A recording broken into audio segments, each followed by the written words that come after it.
A major computer glitch caused headaches for thousands of travelers today. United Airlines was forced to ground all of their flights to fix a computer issue.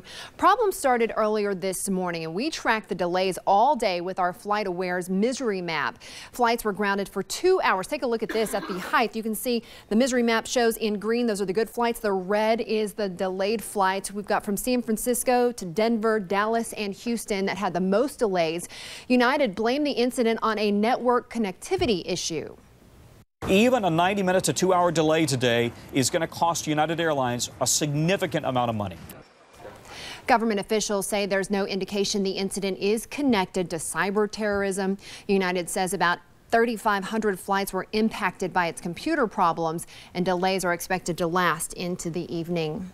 Many passengers took to Twitter to express their frustration on those delays. One man tweeted, "Looks like at United is coming back to life. They're at least boarding now. Guys, it's 2015. Amazon and Google don't have these issues." Yeah, they do. Jason had a more positive experience tweeting, "On a United flight at DFW going nowhere due to their computer outage. At least the pilot is cool letting kids sit in the cockpit." United's flight information boards were completely blank at some airports. Look at that. Take a look at this picture of the boards at Portland, Oregon's International Airport. Now, this isn't the first time United has suffered some kind of outage. United had several issues with its reservation system after merging with Continental back in 2010. But the most recent issue was just last month. On June 2nd, United temporarily grounded its flights nationwide for about 30 minutes due to a technical issue. United never released the exact details around that incident, but the FAA labeled it as an automation issue. And another technical glitch made national headlines today. Trading on the New York Stock Exchange floor came to a screeching halt this morning, all because of a computer problem. Trading was down for about 3.5 hours. The issues did not affect other stock exchanges in the U.S. In fact, the Dow Jones and other big board indexes continued trading as orders were placed through other exchanges. When the floor reopened and the closing bell rang, the Dow had plunged more than 260 points.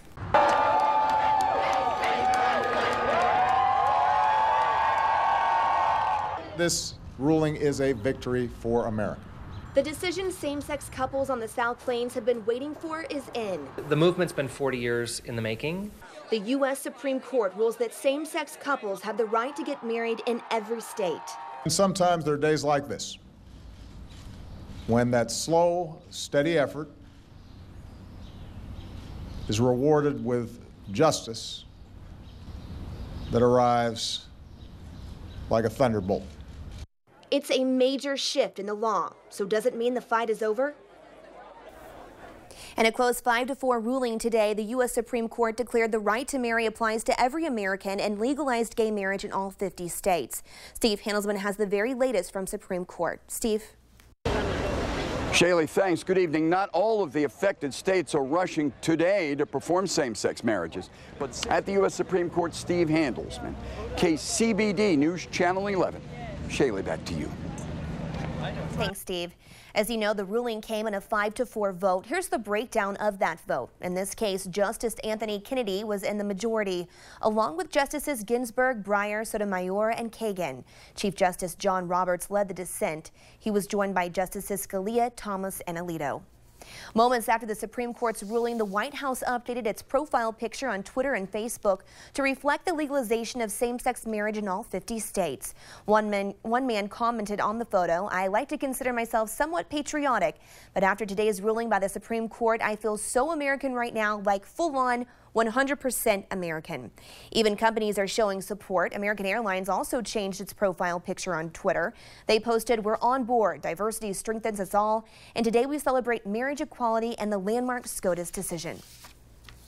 State leaders quickly reacted to the Supreme Court's ruling. This morning in a statement, Governor Greg Abbott said 5 justices on the Supreme Court have imposed on the entire country their personal views on an issue. He later tweeted out, "Marriage was defined by God. No man can redefine it. We will defend our religious liberties." Hours before the court's decision this morning, gay couples were in line at county clerk offices in Austin, San Antonio, and Dallas.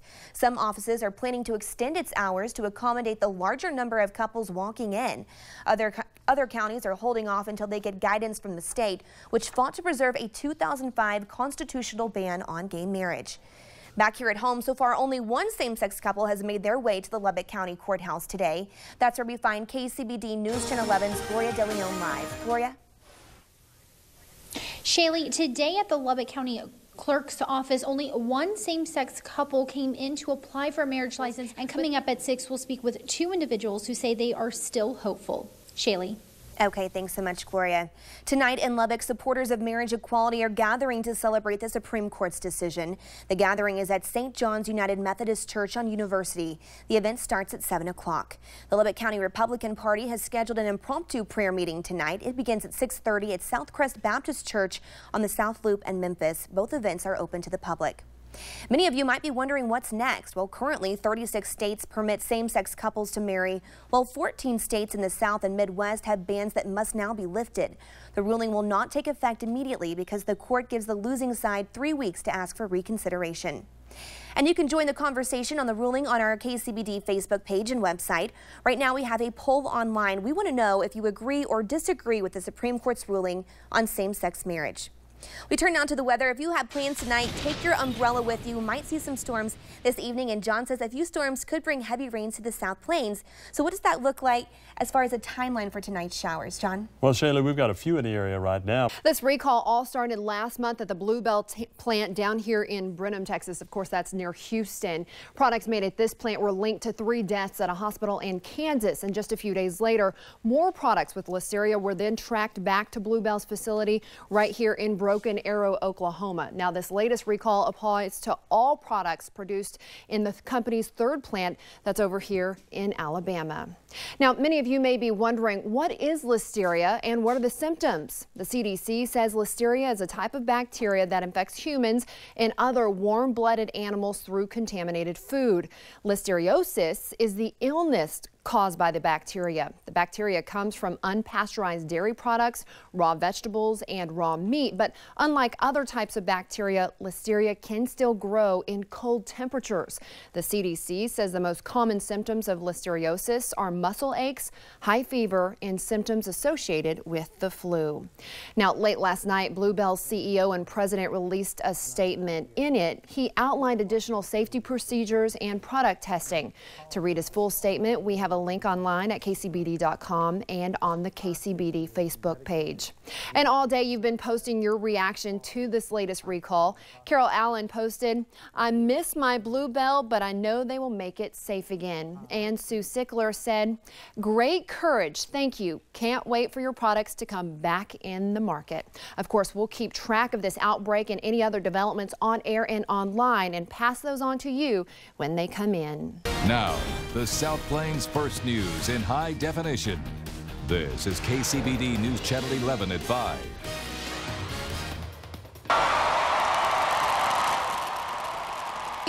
This morning, a crowd cheered as an honor guard took down the Confederate flag from the South Carolina State House. Thousands were there to witness that historic moment.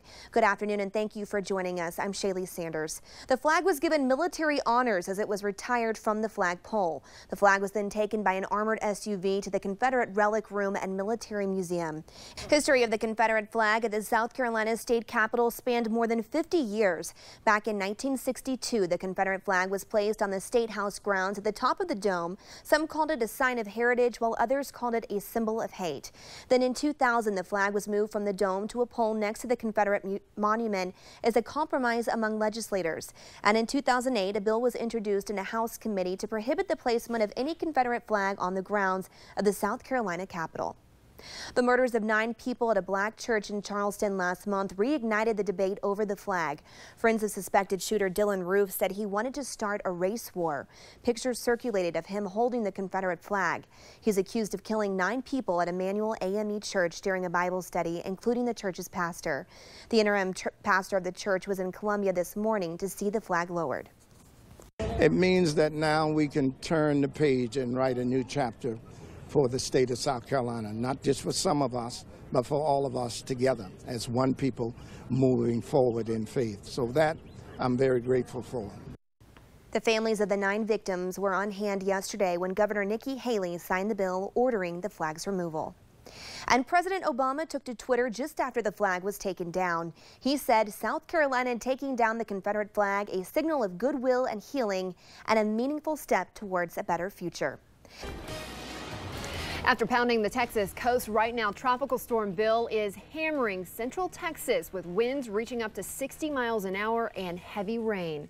Good afternoon. Thanks for joining us today at 5. I'm Christy Harton.